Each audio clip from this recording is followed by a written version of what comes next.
In our headlines on this Monday, October 7th. President Yoon Suk-yeol and his counterpart Ferdinand Marcos Jr. sat down for a summit Monday afternoon over in Manila, where they agreed to elevate their bilateral relationship to a strategic partnership. And Israel marks a solemn anniversary of the brutal assault against its people on October 7th last year by the Palestinian militant group Hamas that took the lives of over 1,200 people. Meanwhile, North Korea and China commemorate the 75th anniversary of their diplomatic relations with messages by their leaders as well as top diplomats pledging stronger cooperation. We start over in Manila today, where the presidents of South Korea and the Philippines have pledged a strategic partnership to mark their 75th anniversary of diplomatic ties this year. Our correspondent Kim Do-yeon, who is part of the traveling press pool, files this report. South Korea and the Philippines are now strategic partners. This as President Yoon Suk-yeol made a state visit hosted by the Philippines President Ferdinand Marcos Jr. and held a summit at the Malacanang Palace on Monday. 저는 이번 방문을 통해 필리핀이 마르코스 대통령님의 지도력 하에 역동적으로 발전하고 있으며 양국 관계가 무한한 발전 가능성을 가지고 있음을 확인했습니다. 오늘 저와 마르코스 대통령님은 양국 간 전략적 동반자 관계를 수립하여 한국과 필리핀의 관계에 새로운 장을 열었습니다. During our fruitful bilateral meetings, President Yoon and I covered several areas of cooperation, including defense and security, maritime cooperation, economic and development cooperation, and people-to-people exchanges. We agree that we have made significant strides in advancing and deepening our bilateral cooperation towards the attainment of our mutually beneficial goals. This is the first state visit by a South Korean president in 13 years. The two nations have a deeply rooted bilateral relationship. The Philippines was the fifth nation South Korea established diplomatic relations with, and this year the two nations mark 75th anniversary of the establishment of those ties. The two leaders adopted a joint statement to specify what the new level of relationship will look like. The detailed document listed specific cooperation beginning with political relations to cooperation in security, economy, and civilian exchanges. The two leaders, among many different aspects to a detailed plan of action, highlighted security cooperation amid the two nations needing international support for their current situations. South Korea faces North Korea's provocations. Philippines has been in contention with China over maritime borders. Yoon emphasized solidarity in the rule of international law.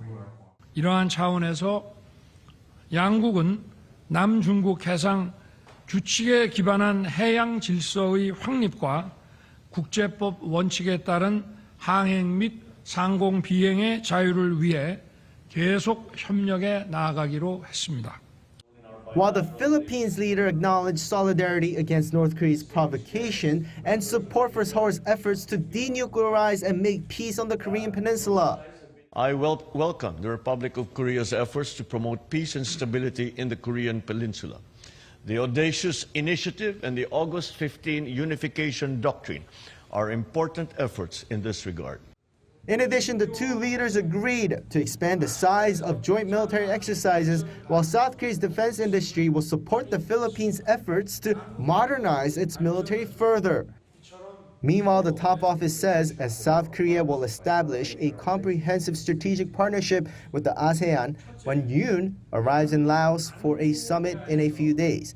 Elevating the ties with individual members like this is crucial. President Yoon is set to stop by Singapore from Monday to Wednesday before getting to Laos for the summit this week. Kim Do-yeon, Arirang News, Manila. Also in Manila, as indication of their intentions to bolster ties, Seoul and Manila have sealed a substantial number of MOUs to advance infrastructure projects, critical mineral procurement, and more. Our senior correspondent Oh Soo-young has more. South Korea and the Philippines inked deals to cooperate on national infrastructure, critical mineral supply chains, and possibly nuclear energy as the two countries upgraded their relations to a strategic partnership. During President Yoon's state visit to the Philippines, 20 memorandums of understanding were signed between the two countries' governments and businesses on Monday, enhancing their trade ties to a sustainable win-win relationship. As the two governments agreed on South Korean firms participating in major infrastructure projects, including a highway in the Laguna Lake area and an offshore bridge, Seoul will provide low-interest loans to the Philippines to help facilitate the projects under the Economic Cooperation Development Fund. 이 두 사업은 지원 규모가 각각 10억 불 상당으로 대외경제협력기금 EDCF 사업 기준 역대 1, 2위의 대형 개발협력 사업이며 한국 기업들이 중추적인 역할을 할 것입니다. 아울러 양국은 필리핀이 추진 중인 여러 인프라 사업에 세계적인 경험과 역량을 갖춘 한국 기업들의 참여를 확대해 나아가기로 했습니다. South Korea will also grant further loans to resume the second phase of a highway construction project. Additionally, Seoul and Manila's trade ministry signed an MOU to ramp up cooperation on procuring critical minerals. The two sides will strengthen information exchange on key material investments and provide mutual support in the case of supply chain disruptions, as well as expand joint research and development for mining and refining. As of 2023, the Philippines is the world's sixth largest producer of nickel and cobalt, key materials that power all things digital and future-oriented industries. Nuclear power cooperation is also on the cards, as Korea Hydro and Nuclear Power will conduct a feasibility study to resume the construction of Bataan nuclear power plant, which has been stalled since 1986. The two sides will also seek to foster a production complex for Korean agricultural machinery to help the Philippines ramp up food security. At a business forum on Monday afternoon, some 300 corporate leaders and government officials participated, including the chiefs of Samsung Korean Air and Hana Aerospace, along with Presidents Yoon and Ferdinand Marcos Jr., with 13 business MOUs signed to promote airline cooperation, smart city development, energy production and military equipment exports to the Philippines. Such deals follow the two countries' free trade agreement signed in Jakarta last year, which will remove Philippine tariffs on 96.5% of goods from South Korea and Korean tariffs on 94.8% of Philippine products. The FTA will take effect after it is ratified by the South Korean National Assembly. Hwaseong, Arirang News. Today, that is October 7th, marks the one-year anniversary of the appalling assault on Israel by Hamas. And in light of the solemn occasion, Prime Minister Benjamin Netanyahu has reaffirmed his commitment to military retaliation against militant groups in Gaza and Lebanon. Our Yoon has the latest. On Sunday, ahead of the one-year anniversary of the outbreak of war in Gaza on October 7th, Israel launched an intense bombardment on the Lebanese capital, Beirut, the heaviest since the start of Israel's campaign against the militant group Hezbollah last month. Israel has also declared 3 northern regions bordering Lebanon, Manara, Iftah, and Malkiya, a closed military zone with entry to those areas prohibited. Hours after striking Beirut's southern suburbs, Israel also struck a mosque in Gaza, killing 19. Also on Sunday, Israeli Prime Minister Benjamin Netanyahu met with the military chiefs of Israel's Northern Command to discuss current operations and follow-up goals against Hezbollah in Lebanon, during which he declared that Israel would win the war. A year ago, we suffered a terrible blow. For the past 12 months, we've been changing reality from end to end. The whole world is astounded at the blows you inflict on our enemies, and I salute you and tell you, you are the generation of victory. Together we will fight, and together we will win, with God's help. With tensions escalating between Israel and Iran, Israeli Defense Minister Yoav Gallant declared all options for retaliation were open against Iran-backed Hezbollah, and also warned Tehran that if it continues to try and harm Israel, it should remember what happened to Gaza and Beirut. Whoever thinks that by trying to harm Israel they will deter us from reacting, they only need to look at what is happening in Gaza and Beirut. The comments come as Gallant visited an Israeli Air Force base on Sunday, which was targeted in last Tuesday's barrage of Iranian missiles towards Israel. Over the weekend, tens of thousands of protesters around the world took to the streets to call for an end to bloodshed in Gaza and the Middle East as a whole. Around 40,000 pro-Palestine protesters took to the streets in central London, while thousands gathered in Paris, Rome, Manila, Cape Town, and New York City. Protesters also gathered near the White House, calling on the U.S. to end its support for Israel and their military campaigns in Gaza and Lebanon. Yoon, Arirang News. In related news, a number of grim developments in the brutal fighting between Israel and Hamas this year have fueled rampant fears of a broader regional war. Our Kim Bo-kyung takes a look back. Over 40,000 deaths and 90% of the Gaza population, amounting to 1.9 million displaced. These are the numbers that are left from the war, with it already being 1 year since the Palestinian militant group Hamas launched an unprecedented attack on Israel from the Gaza Strip. Though devastating it had been throughout the year, experts say there were key dates of the conflict this year that made this war spill into neighboring Lebanon.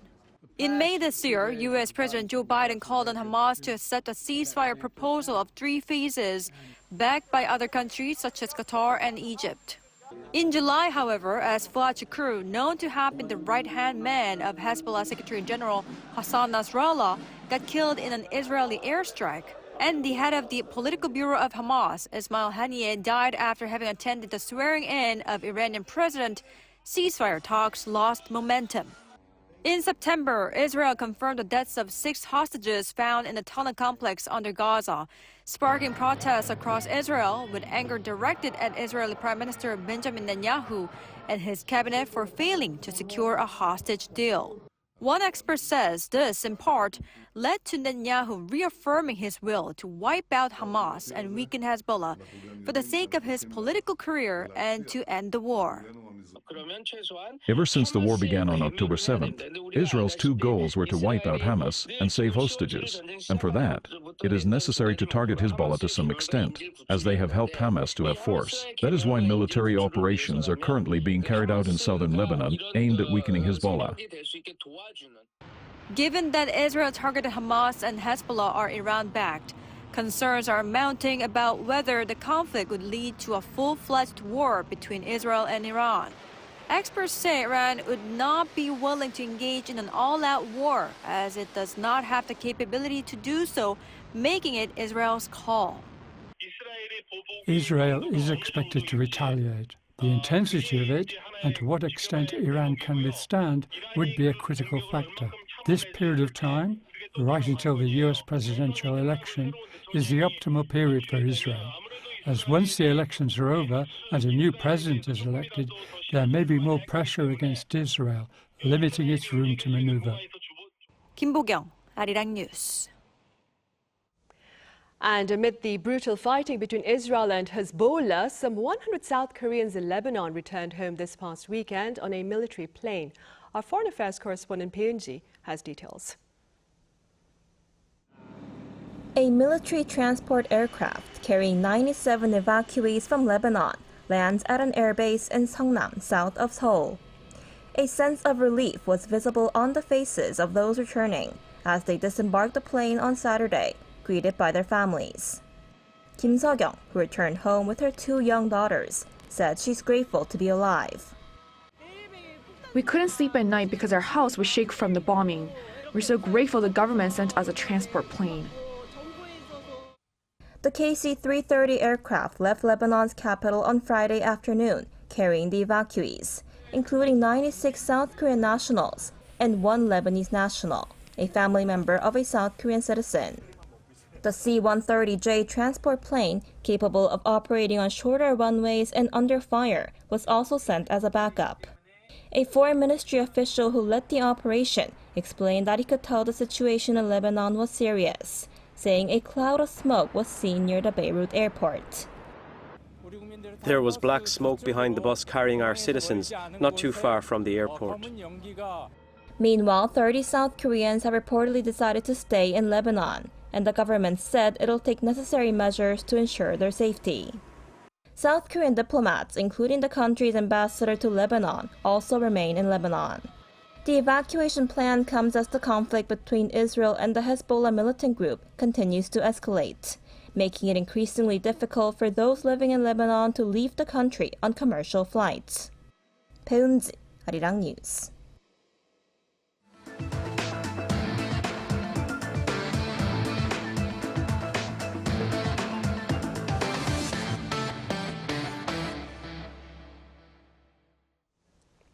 North Korea and China mark their 75th anniversary of diplomatic relations with pledges to bolster bilateral ties. Now, one scholar here in Seoul believes there is a subtle but tangible discrepancy in the tone of the respective messages shared by their top diplomats. Our correspondent Kim Jong-sil explains.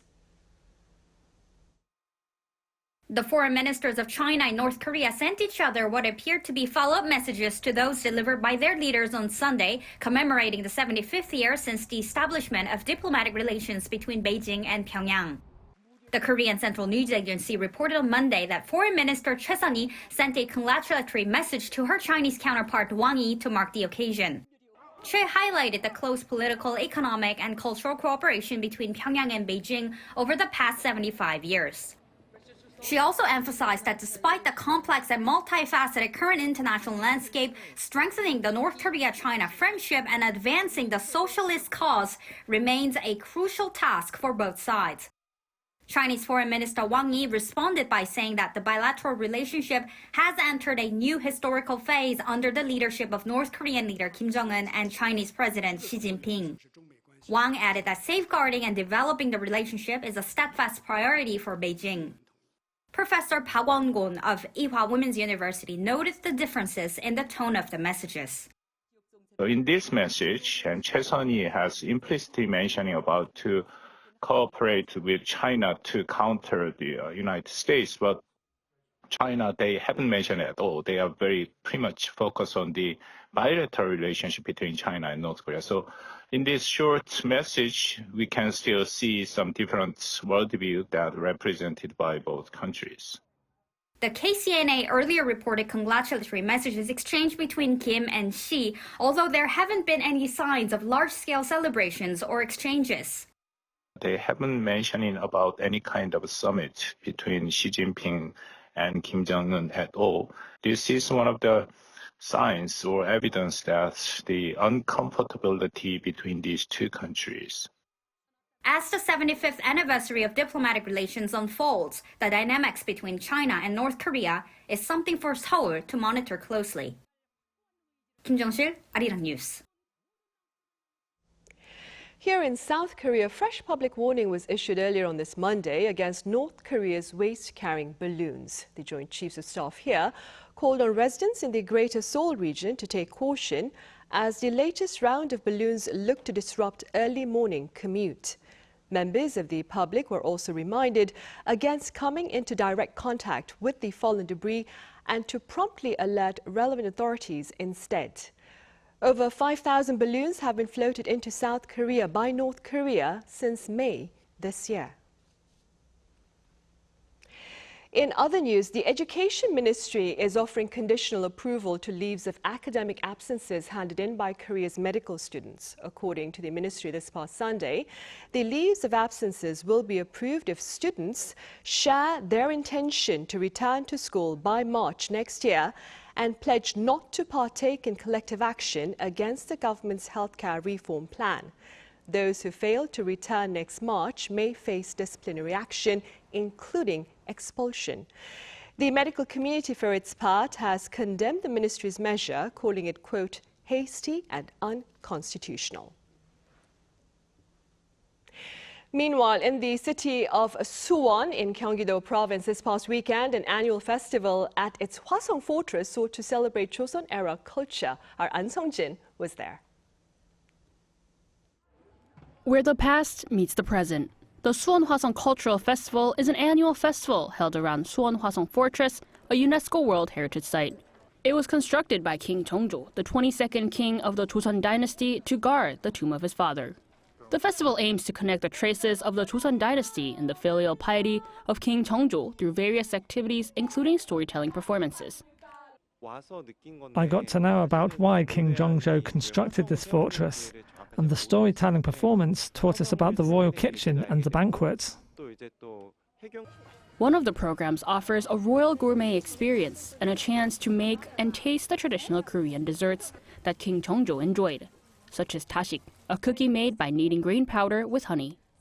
Oh, first, I was really impressed with the story about the king and how his father was dead. So I was really interested and also the dessert for me was very special. How delicate they made it, even though. The festival combines performances such as traditional Korean opera, theatrical storytelling, and the highlight of the festival, King Jongjo's Royal Parade, which starts in Seoul and ends at Hwaseong Fortress. The 50-kilometer walk spans across 6 cities and seeks to remember Jongjo's thoughts for his people and ambition to strengthen the country. Through these reenactments and interpretations of the past, the festival looks to bring the fortress to life. King Jongjo had dreamt of a global city, and through this global cultural festival, we look to move forward as an international city, a city that embodies the various stories King Jongjo and the history holds. Alongside the festival, a media art performance is showcased under the theme King Jongjo's Dream Comes Back to Life in Lights. Though the Suwon Hwaseong Cultural Festival only lasts for 3 days, the National Heritage Media Art will be on display until October 20th, giving a modern twist to the historical heritage. An Sung-jin, Arirang News. On the K-pop front, boy band Stray Kids' mini album 8 ranks 4th on the list of best-selling albums over in the US, according to the group's agency, JYP Entertainment. As of September 30th, 8 ranked just behind albums by Taylor Swift, Travis Scott and Billie Eilish. It is also reportedly the best-selling K-pop album in the US thus far this year. The album topped the US Billboard 200 chart and Belgium's Ultra Top Album Top 200 following its release on July 19th.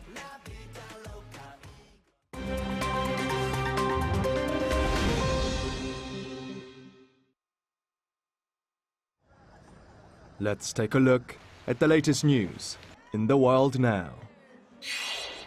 We begin today in Pakistan, where an oil tanker exploded outside Jinnah International Airport in Karachi on Sunday night, killing at least 2 people and injuring some 10 others. Local broadcaster Geo News reported that at least 1 foreigner was among the injured, while the rest of the casualties included security guards, rangers and the police, as well as 3 civilians. According to the Sindh province's Home Minister, Zia-ul Hassan Lanjar, the explosion near the country's largest airport is likely to be an improvised explosive device strike, in other words, a terror attack, while officials have not yet confirmed the nature of the blast. However, in a statement emailed to journalists, the Baluchistan Liberation Army, an armed rebel group, claimed responsibility for the explosion, saying that they were targeting Chinese nationals with a vehicle laden with an IED. According to witnesses and CCTV footage, the explosion also destroyed 3 cars and 4 motorcycles. Pakistan's Dawn News said that flights have not been affected by the incident. The death toll in central Bosnia-Herzegovina, where flash floods and landslides swept away towns and villages, increased to at least 18 on Sunday after heavy rain hit the region. Search and rescue teams from Serbia, Croatia, the North Macedonia worked through the weekend to remove piles of debris, while searching for around a dozen people who remain unaccounted for. The deadliest floods in years hit the Jablanica region southwest of the capital Sarajevo on Friday, causing sudden floods that swept into people's homes as they slept. Bridges, roads and railway tracks were submerged or damaged as riverbanks burst, while communications and electricity supplies were also affected. A Royal New Zealand Navy ship ran aground and sank off Samoa's coast on Saturday, becoming the first ship the country's naval forces lost at sea since World War II. According to New Zealand's Defence Minister, all 75 crew and passengers on board were rescued. A Navy official said the HMNZS Manawanui, a specialist dive and hydrographic vessel, was conducting a survey of a reef when it ran aground just 1 nautical mile from the southern coast of the island of Upolu. The ship reportedly caught fire before capsizing, while officials said the cause of the incident is under investigation. The 189th Munich Oktoberfest came to an end on Sunday after the world's largest beer festival attracted some 6.7 million visitors to the city. According to official figures, around 7 million 1-liter mugs of beer were sold during this year's 2-week-long party in the Bavarian capital, down from 7.2 million mugs sold last year. Police said crime rates also fell during this year's Oktoberfest, down by 25.8% compared to 2023, despite the event's reputation for being rowdy. And the removal of 98,000 heavy beer glass mugs from beer tents, something that revelers tried to take as souvenirs, was successfully prevented with confiscated mugs returned to their owners. Kim Xiang, Arirang News.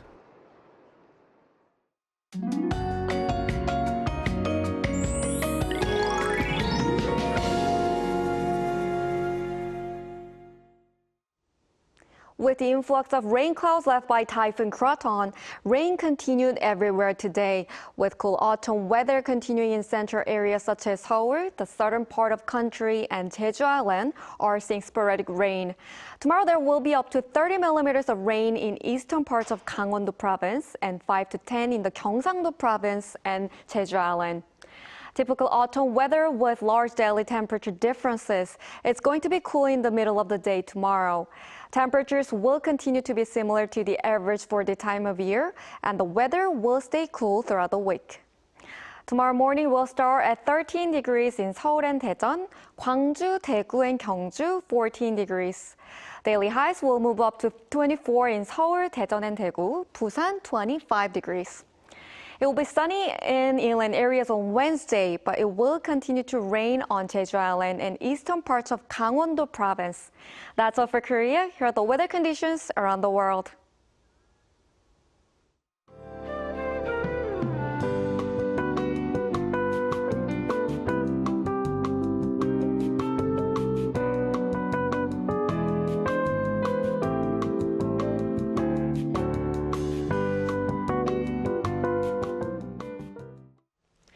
Those are the headlines at this hour here in South Korea. Coming up next is our new panel session with members of the press as well as pundits.